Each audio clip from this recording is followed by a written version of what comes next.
Hi, my name is Pete Zachary, and I'm a student of INFA 729. Today I'm here to talk a little bit about cloud computing, identity federation, and some of the technologies, standards, and mechanisms that make it all possible. I'd like to preface this talk with a qualifier. I picked this topic because I wanted to increase my own understanding of the most current identity management approaches being used to support Web 2.0 technologies, as well as to gain a better understanding of the security implications of using these technologies. This is a broad topic, and it's an area where one can easily get lost in the details of a deep dive, considering the vast amount of recent and emerging standards and the different implementation approaches. This will not be a deep technical dive, but more of a long walk through ankle-deep waters. That said, the goal of this talk is to provide some background on how cloud computing has evolved and to explore some of the underlying technologies and mechanisms that make it all possible. I'll finish with an analysis of the security concerns you might want to be aware of when utilizing cloud services, federated identity, or any of the single sign-on approaches. I hope you enjoy it and come away with an improved understanding. Okay, so how new is this idea? There are those, including myself, whose initial reaction was to think, this is not so new. We've been cloud computing since the 1960s. We've had companies renting or leasing access to specialized applications for years now. We've had remote outsourced data centers and hosting providers, which in most people's minds surely qualify as cloud computing. For a short time, we even had remote storage providers. Companies like Storage and Networks sold dynamically allocated storage as a service back around the year 2000. They connected customers via metropolitan area fiber networks. This was an example of a technology model which eventually failed to gain acceptance and went the way of the dinosaurs. So now you can understand why there's a number of skeptics out there. And some people are saying, hey, we've been doing this for a long time. Um, Virtually anything that's outside of our organization is cloud computing. If we need to access it via a WAN link or remotely over the internet, it qualifies as cloud-based. So is there anything really new here, or is this all marketing and hype? Well, there have been a number of improvements. Through the use of virtualization in combination with storage area networks, scalability has been improved tremendously. New servers can be provisioned in minutes versus days, and storage can be allocated dynamically. Cloud providers can leverage volume to provide cost-effective services, especially in vertical markets, as proven by the success of companies like Salesforce.com. Not only are these services being marketed and sold as a business enabler, but a common conception is that this will take some of the day-to-day load off of internal staff. This will allow them to concentrate on more business-critical issues, like ways to best their competitors. Historically, these types of services may have only been available from company offices, whilst now they can be accessed from anywhere an internet connection is available. So what types of cloud services are currently available, you might ask? Well, we have cloud-based web services. These web services may be secured or open. For example, Google Maps or Google Search Engine exposes APIs to the world. Some may be free for consumers with usage limits imposed, while commercial entities need to subscribe to the service. We also have SaaS, or software as a service providers. This is a pretty easy model to understand. You lease access to a remote application, usually where your employees can access it from virtually anywhere. A good example of this is Salesforce.com. Platform as a service sort of inverts the SaaS model. This is where you provide the application and the provider provides the platform for you to run it on. Sort of like a hosting provider model where your data resides at the service provider's premise. Utility services provide mostly server or storage. Like the example I mentioned earlier, where companies own their own servers, but the SAN LUNs were mapped to terabytes of storage located in remote locations. We have also managed services. These offerings are very specialized services like security monitoring, operations monitoring, or spam filtering. This has become very popular in the security function where many companies either cannot afford their own internal security staff, or in instances where, due to geographical distribution, it makes more sense for them to send all their events back to a SOC service where they outsource the monitoring. So why now, you might ask? Why all the hype about cloud computing now? I think the timing just worked out perfectly. During periods of recession, businesses need to transform themselves. Cost cutting, layoffs, reductions in expenditures address one side of the equation. Becoming more competitive in the services your business offers addresses another. Most companies want to focus on core business strategy, not IT. Given the opportunity to lease the services they need sometimes provides great benefits.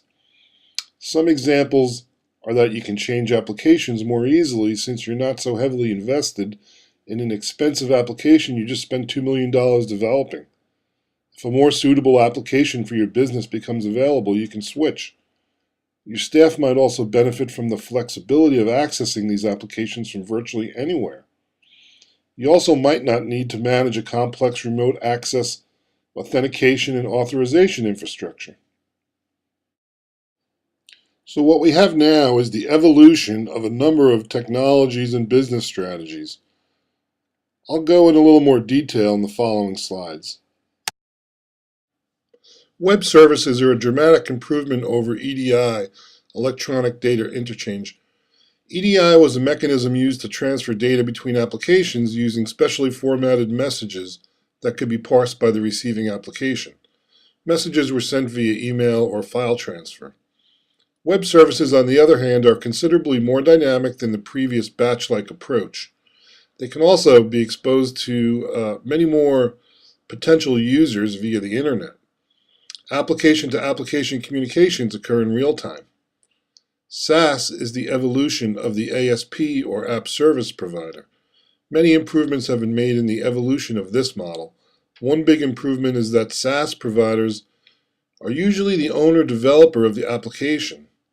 Applications are designed for the Web 2.0 platform and are more intuitive and are able to be deployed more rapidly than their ASP predecessors. Timing in general is another factor.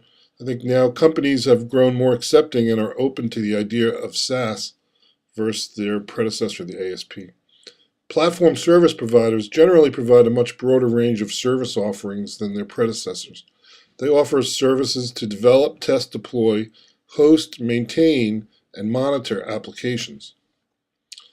Utility services are relatively unchanged other than the fact that some technological changes have made it easier to provide certain offerings. Managed service providers, on the other hand, have been around for a little while, but improvements in communication technology and bandwidth availability have made them a much more viable option. Web services address the need for machine-to-machine communications. The interface is defined in the WSDL standards. WSDL is a way for systems to publish the services they offer to prospective consumers. Web service communications utilize SOAP messages, rely on XML formatted messages to exchange information in a structured format. More recently, there has been a transition from the heavier SOAP, WSDL, XML schema approach to a more REST-based approach. SOAP relies on the WSDL and XML schema standards. It operates with the myriad of WS star standards which dictate how various operations can be conducted. Two examples of these standards are WS security and WS transactions, which I will touch on a little later. It has until recently been considered the de facto standard for complex web services. It is transport independent and is designed for the distributed computing environment. It's considered to be a heavier approach than REST, which has been winning over adoption in recent years. REST, representational state transfer, is a different approach for web-based application architecture. It relies on the four basic HTTP verbs, get, post, put, and delete, and resembles a more traditional web application design. It is an extension to HTTP version 1.1 and was designed more for point-to-point communications. It can use plain XML but currently lacks the structured standards associated with WSDL and SOAP-based approaches. So basically, when it comes to security and transactions, the developer needs to take a roll-your-own approach. WS Security is an extension to SOAP. It deals with message signing, message encryption, passing of security information, tokens in other words, and supports various token types, Kerberos X.509, your traditional ID and password, SAML assertions, and other custom tokens. WS Transaction is another example of a WS standard extension to SOAP. It deals with transactional commits and scenarios where all or nothing, otherwise known as atomic transactions, and longer running business transactions. It's used in combination with other WS standards and falls under the parent WS coordination standard. So now that I've covered some of the underlying technologies, I'll jump to a topic that has more to do with authentication and authorization between web applications.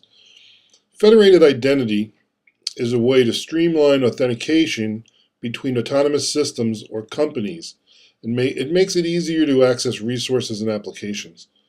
To make an analogy, it's sort of like the old days where an agreement might have been made between multiple parties to honor certain credentials. For example, if somebody showed up at the Queen's Palace with an official letter signed by the King of Spain, they'd likely be led into the palace to meet with the Queen. It has a lot to do with who you trust and the agreements you make with multiple parties. If someone you have a trust agreement with vouches that a certain entity should be provided access to a resource, you'll likely honor that agreement. The agreement will likely define what attributes this person or entity will need to present in order to validate it. Single sign-on is an extension of federated identity. Once you have a trust agreement with another party, it's a way to automate authentication and avoid the need to log into multiple systems. With single sign-on, the user's identity may be managed at their home business or company. If the day comes when they are considered persona non grata, they've been laid off, fired, left the company, disabling the account results in the inability for them to access any of their federated partners' resources. So where are we now when it comes to web-based application communications and architectures? We have two approaches. One is heavier and more standards-based. The other is lighter, with much more autonomy given to the developer to figure out how to implement security and transaction-based operations. We have adoption of a service-oriented or SOA architecture, where reuse and business alignment are heavily stressed. We have applications exposing APIs, in some cases to the web as web services for either system-to-system communications or client-to-system communications. These web services can be secured or require authentication, or they can be open and available for anyone to use.